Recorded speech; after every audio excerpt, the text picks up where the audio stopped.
Hey, welcome to the video today. Feeling good today. I think this might be a good one. And check this out, by the way. Someone finally worked out to wear a black shirt in this room so that it doesn't oversaturate the whole picture. Learning. Okay, so the plan today was I was going to do a cover song and upload it, but my voice is still cooked from a cover gig that I did on the weekend.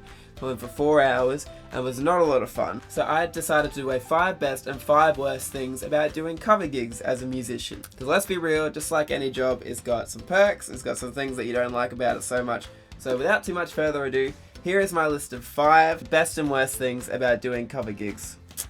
Lego. Don't think I broke anything. Best thing, number 5. 5? The 5th best thing about doing cover gigs is the hours. The hours are pretty agreeable. So even if you did a cover gig 5 nights a week and they were all the longest gigs you come across, which is about 4 hours, that still means that you're working 20 hours in a week, which is way less than what most people do. And if you did 5 4-hour gigs a week, you would be earning pretty good money. Like, not amazing money, but you would be earning somewhere in the vicinity of maybe $1,500 to $1,700 in a week. Can't complain about that. The difficulty comes in that singers generally can't sing 5 nights a week for 4 hours because it really cooks your voice. And then the other side of it is that you're a contractor, so you need to actually be able to get that many gigs. But in theory, you can support yourself off really about 3 gigs a week. So the hours, pretty agreeable. Number 5, worst thing.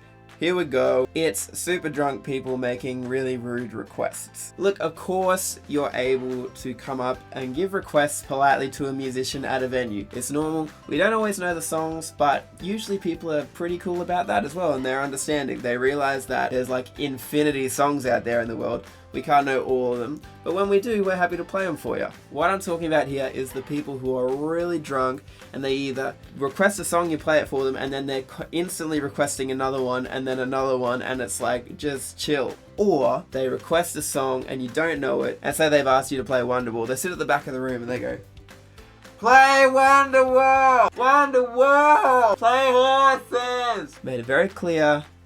Can't play that today, I'm sorry, but now you're shouting over the song I'm currently playing. Annoying drunk people making song requests, please check yourselves. 4th best thing about cover gigs. Riders. So for those of you who aren't initiated in this, there's a thing called riders that musicians get at some venues, which is basically like free stuff. So you might get a $50 food tab. Other places you might give you free drinks. Other places give you staff discounts on stuff, which is alright. And then a lot of places these days are actually getting rid of riders too, which is really a bummer. But when you do come across a place with a rider, it really lightens up your evening, because then it means that if you're hungry halfway through a gig, you can get a snack. It actually probably happens more often at originals gigs and at some cover gigs. But come on, that's pretty sweet. A rider at your gig? Come on. Come on, that's 4th best for sure. Boom, next. Number 4 worst thing about cover gigs. Overzealous venue managers. So a lot of venue managers are really good to work in with. They probably accept that you know more about the music than they do. So you guys kind of like work together, you make a harmonious relationship, and things work out really well most of the time. Sometimes you meet a control freak and they'll be on you constantly. The second that you get off stage, they're hovering over you. How long's your break going to be? When are you going back on? They'll be standing there just as you're about to start, making sure that you're not 1 minute late for when you start singing your first song. I had a guy once, I had a little technical problem at the start of my gig, and so I had to kind of work out why the sound wasn't coming out of the desk properly. So let's say that the gig was meant to start at 3:30 in the afternoon. I started probably about 3:33 in the afternoon. At the end of my gig, which was at 7 o'clock, I said to the room, "Okay, this is my last song for the night," and he comes up from behind me and goes, "Make it your second last song." Excuse me? Luckily I was in a good mood that day, so I did do one last song at that place with that particular manager. You are constantly being hovered over. They don't let you do your thing. So, jerks like that, not cool. Overzealous managers, not cool. Trust me, we're better when we're in a good mood. 3rd best thing about being a musician doing cover gigs is that everybody is pleased to see you usually. I've done other jobs where like I've been like a sales guy, I did like work in a supermarket for a while. One thing that really stands out to me about being a cover musician is that usually people who are just in the bar in the restaurant are pleased to see the musician. We have like a pretty good rep just as being the chill people who play music and hopefully make people's nights better. Other jobs, people would just see right through you, or in the case of being a salesman, they're really annoyed whenever they see you. You guys definitely make the night better when you show that you are pleased to see the musician. That definitely gives me a lift, and that's awesome. So thank you. Number 3 worst thing about being a cover musician. We're getting into the bad stuff now. Playing under televisions. Look, I understand venues that you want to have something for everyone. You want to have Keno on one screen, you want to have racing on another screen, you want to have the footy match on the TV.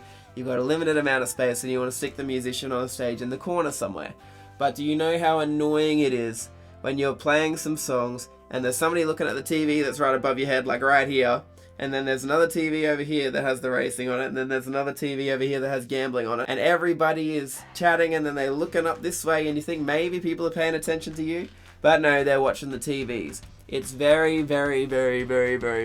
soul destroying to be a distraction amongst distractions. You have to understand that most people who are doing cover gigs are musicians who are original musicians as well. So they have songs that they're trying to launch, a career that they're trying to launch, and then to pay the bills, they go and play cover gigs. And they're playing other people's songs, not their songs, which is fine, but not particularly fulfilling. But literally, you're just in there like the other TV screens or something else for people to have eye and a bit of ear candy to listen to. If you want to have that situation, just put on music for like the background vibe. It'll work much better. Have us for a show. Don't have us as like wallpaper. It really pisses me off when that happens. Number 2 best thing. This is quite good. So cover gigs gives you another place to play your original songs. And it's just always great to be able to go into an original song in amongst a set of covers and just really let it out, because I might play a gig with my band maybe every fortnight. In previous years it was less than that, but cover gigs, if I'm doing them every week, give me a chance to practice my original songs, and it's really cathartic too when you write a song that you're proud of, that you actually get to sing it in front of people on stage. It's one of the best feelings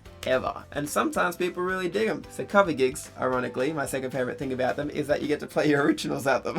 Which very neatly brings me on to my second least favorite thing about cover gigs, is that people rarely clap original songs. So when people hear a famous cover song at a cover gig, it might be that they weren't that hot on that song when they first heard it, but they're just familiar with the song now after these years. And when you hear an original song, it might be that that song's great, but you've never heard it before. So it's natural that people like eating, they're drinking, they're having a good time and whatever, and then you play an original song and they're not as into it as a song that they're familiar with. That's fine, and you can accept that as a musician, that okay, they're not as familiar with the song. But what really grinds my gears is when people have been clapping consistently through a set for a whole bunch of cover songs that you've done. Then you say, hey, this is one of my songs, hope you enjoy it.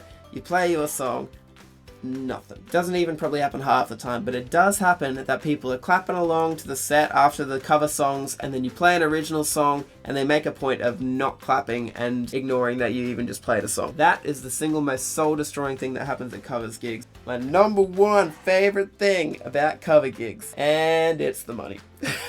Ultimately, singer-songwriters who are doing cover gigs are doing them to make ends meet. It's not where our music passion necessarily lies, although you can have a really great time at cover gigs sometimes. You meet really great people all the time in the audiences at cover gigs. It's a really agreeable way to make a living. It's not the destination with our music journey, it's like a step along the way. It might sound slightly cynical, but that's the reality of it. At the end of the day, that's why we're doing the cover gigs. Numero uno, worst thing about cover gigs. Really do not like this at all. And it's not actually to do with anybody else. It's the fact that cover gigs are so long that they really wear out my voice badly. Hence why I can't do the video today, the singing video. You can hear it's kind of croaky, it's not very healthy. And then the more cover gigs I do in a week, the more time I have to allow my voice to rest. And the more time that my voice has to rest, the less time that I can actually spend practicing singing during the week to help my vocal technique and everything. So it's kind of like this tug of war. I need to not sing at cover gigs as much to improve my voice, but then I need the money from cover gigs, so then I have to like hurt my voice. Alright, some insight into the life of a cover gig musician there for you. Hope you enjoyed my 5 best and worst things about cover gigs. If you liked the video, you found it informative, Please like, subscribe, share it around, do all that good stuff. Leave a comment about other videos you'd like to see or other experiences you've had at a cover gig. In fact, how's this? What's the best or worst experience you've had at a gig recently? And follow me on social media too. I've got some cool posts, some cool news coming up as well. It's just Harry Phillips Music on Instagram and Facebook. Thanks very much for watching, everybody. Have a great day, and I'll see you next time. Yeah, bye.